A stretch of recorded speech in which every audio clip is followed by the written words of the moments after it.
The Hoffman Show. We're on the Team 980, always live as well on the free Odyssey app and now on iHeartRadio and TuneIn as well. Of course, streaming live on the video side on YouTube, where you see Josh Kendall, who's a writer for The Athletic, and he sought out to answer at least part of one of the biggest questions in sports right now. How's AI going to affect insert your favorite sport here? And of course, for this conversation, Josh, you focused on the NFL. And you know, that is one of the biggest questions, I think, for all of us in every industry. Is like, how is AI going to affect us? What particular thing made you interested in the NFL side of this, and what was kind of your dive-in point to start exploring this topic? Well, my dive-in point was, like everybody else, I've heard, AI is coming for all of our jobs. AI is eventually going to be able to do basically everything we do better than we do it. So I started thinking about a future in which AI is, not that it would ever happen necessarily, but a future in which AI is calling plays on a Sunday or a Monday night or whatever. That's not ever going to happen. The NFL rules already prohibit that. I started thinking, does the NFL need to start legislating against AI now to prevent something like that happening? But the rules already take care of that. But the road, once I got started down the road, I realized there are a ton of people out there who are trying really hard to figure out how AI between Monday and Saturday can give them a competitive advantage. And I think you're starting to see a lot of hires around the league. The Raiders are one of the leaders, I think, in that. But lots of people are starting to come along that show you that teams are poking around. Some are deeper into the water than others. Some are just getting started. Some still, I think are wait and see. But this is coming. And the league at this point and the coaches at this point are just trying to figure out how it can best help them. How many teams do you feel like, or if you want to use percentages, or however you want to answer this numerically, like how many of them are using AI to try to be more efficient in things they already do versus trying to innovate and get ahead? So Thomas Dimitroff, former Falcons general manager, worked for a company called Somer Sports, which is one of the companies out there that's trying to innovate in this space. Thomas no longer works for them, but he did for a while, and he was sort of their NFL liaison. So his estimate was 75% of teams are using AI right now, but it's vastly different in terms of what they're using it for and how much they're using it. And one of the things that was interesting in all the people I talked to, specifically a guy named Ryan Paganetti, who's Pete Carroll hired this offseason as something called a head coach research specialist. But it's essentially an artificial intelligence coordinator or a technology coordinator, a liaison between all this stuff that's out there in this world and the coaching staff, and finding the sweet spot for blending those two. And he said, and several other people said, there's a huge amount of secrecy in this world. When an opponent hires a linebackers coach, you know what that guy is doing. He's coaching the linebackers. But we're starting to see a lot of hires in the analytics space, but you don't know what your division opponent is doing in the analytics space, and you don't want them to know what you're doing. Talked to a guy who runs another one of these AI companies, and he said he was at the Sloan Analytics Conference several years ago, and lots of NFL teams are asking to meet with him, but they're asking to meet in the furthest hall away from the conference room, or they're asking to meet at the Starbucks across the street. They don't even want to know, they don't want their opponents to know that they're talking to him. And when they talk to him, they don't even tell him what they're trying to figure out. They're just asking for certain data points. They don't even want to tell him what they're seeking out. So I think that there's going to be a real cloak and dagger aspect to this as teams try to figure out what exactly is the most valuable way to implement it.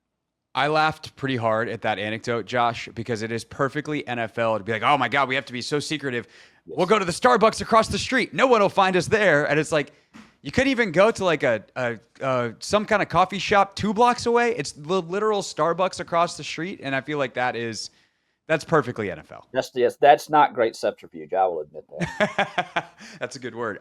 Josh Kendall with us wrote about AI in the NFL, what's here, what's coming for The Athletic. And I think the thing, as someone who, like, I've used AI a little bit for various things on the show, and my wife uses it a lot in her job. Like, I have some baseline understanding of what AI can do and how it works, in that it's ultimately pulling from the data that already exists. And then there's now the predictive generative type stuff where it's trying to predict the future.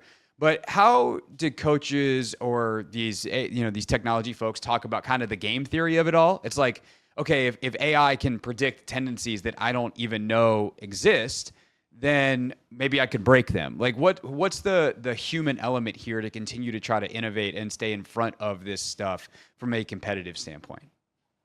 I think efficiency. I think you're right.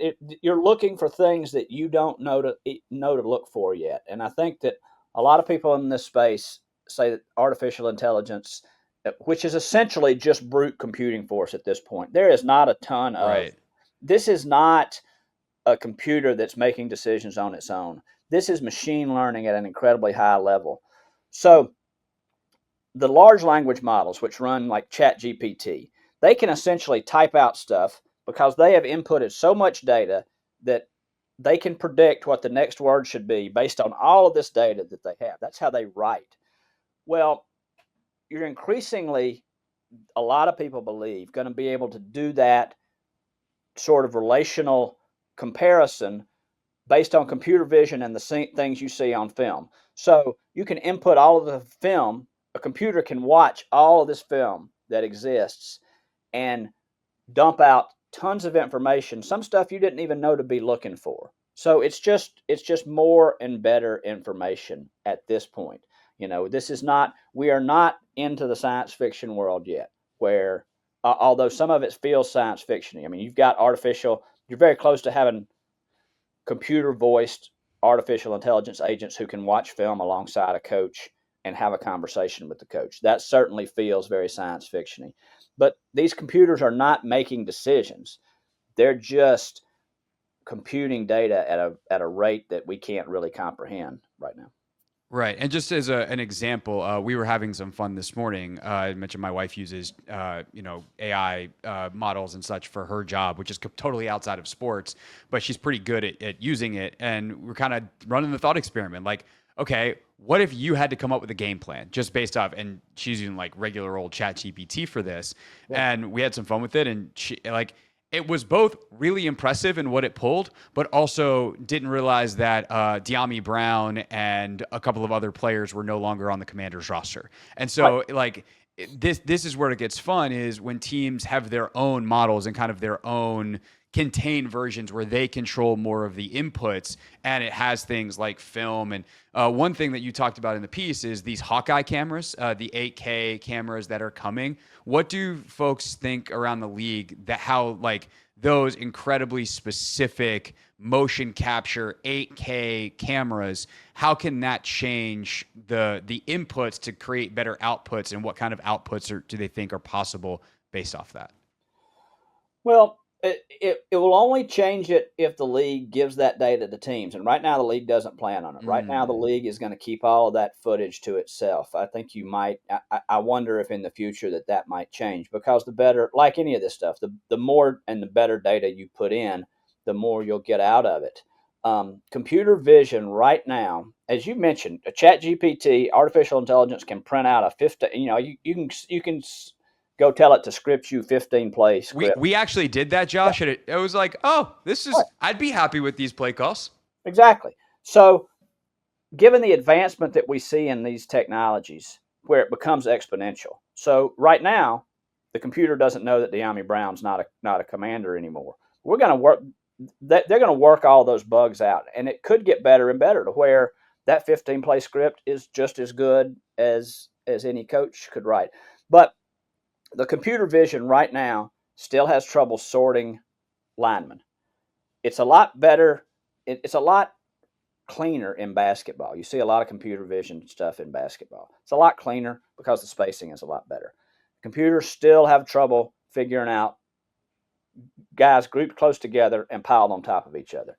That's the next hurdle for the computer vision. Once it figures that out, and I think everybody assumes that it will eventually, you're gonna take another big step. Josh Kendall with us from The Athletic here on The Hoffman Show, talking about AI in football. His piece on The Athletic is excellent. And I'd also recommend another piece of work from The Athletic to complement this. Your colleague, my pal Robert Mays, had Sam Shortstein on The Athletic Football Show earlier this week. Sam is in charge of a lot of the technology and the analytics and such for Thursday Night Football and Amazon and their, like all the blitz IDs and stuff that folks see when they watch Thursday Night Football. Sam's in charge of all of that stuff. And one thing that he talked about that I thought was really interesting that you also touched on, which is where we'll wrap, is the buy-in of coaches. He said that when he talks to people around the league, their whole mission is like, how do we get this stuff on film? Because that's what coaches will look. If we give them spreadsheets, we give them other data, we give them whatever, there's only so much it's going to get. How do we implement this stuff into film? And that's been successful. When you talk to coaches or analytics folks around the league, how do you think the buy-in is going to go amongst coaches? And for coaches that maybe are a little slow, like, are they going to quickly find themselves without jobs because they're just resistant to the new evolving landscape? I think so. There's some of all that that's going to be true. Thomas Dimitroff, who I mentioned earlier, he says, he gave a lot of presentations for this product to NFL coaches, and he says they're on the edge of their seat.